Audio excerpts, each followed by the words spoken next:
ایک دفعہ کا ذکر ہے کہ ایک دور دراز سلطنت میں ایک بادشاہ رہتا تھا جس کے 3 بیٹے تھے، خرم، ہمایوں اور سب سے چھوٹا آزاد۔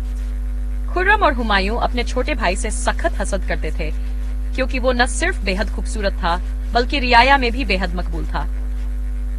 بادشاہ بھی اکثر مشکل فیصلوں میں اس سے مشورہ لیتا تھا جس سے دونوں بڑے بھائیوں کے دل میں حسد کی آگ اور بھڑک اٹھتی۔ بادشاہ کی طبیعت بگڑنے لگی اور اس نے فیصلہ کیا کہ وہ اپنا تخت بیٹوں میں سے کسی ایک کو سونپ دے گا، لیکن اس سے پہلے اس کی خواہش تھی کہ ان کی شادی ہو جائے۔ شادی کے لیے ایک پرانا طریقہ رائج تھا، ہر شہزادہ تیر چلائے گا اور جس خاتون کے سامنے تیر گرے گا وہ اس کی دلہن بنے گی۔ خرم اور ہمایوں نے موقع غنیمت جانا اور ایک جادوگرنی کی مدد سے آزاد کے خلاف سازش تیار کی۔ جادوگرنی نے وعدہ کیا کہ وہ آزاد کو سب کے سامنے ذلیل کر دے گی۔ شادی کے دن کا اعلان ہوا۔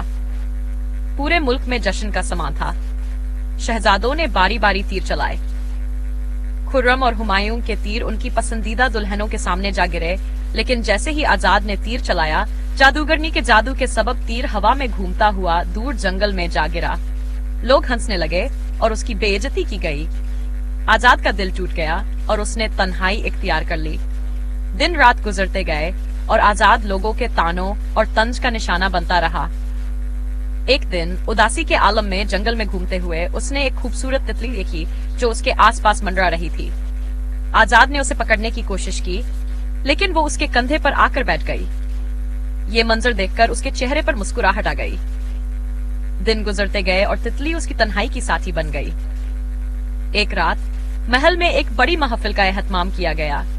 آزاد نے فیصلہ کیا کہ وہ بنا تتلی کے جائے گا۔ محفل میں اس کی نظر ایک بے حد حسین عورت پر پڑی جس کے ہاتھ انتہائی خوبصورت تھے۔ اس کی طرف بڑھتے ہوئے آزاد نے پوچھا، آپ کا نام کیا ہے؟ عورت کی آنکھوں میں آنسو آ گئے اور وہ چپ چاپ چلی گئی۔ اگلی رات آزاد پھر اس محفل میں گیا اور اس عورت سے بات کرنے کی کوشش کی۔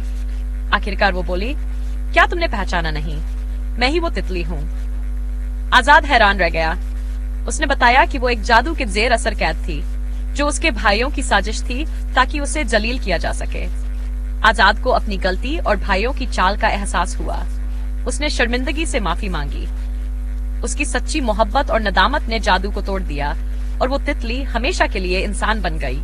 آزاد نے اپنے والد کو سب کچھ بتایا۔ بادشاہ نے خرم اور ہمایوں کو سلطنت سے جلا وطن کر دیا۔ آزاد نے تتلی سے شادی کی اور دونوں نے محبت اور خوشی کے ساتھ ایک نئی زندگی شروع کی، ہمیشہ کے لیے۔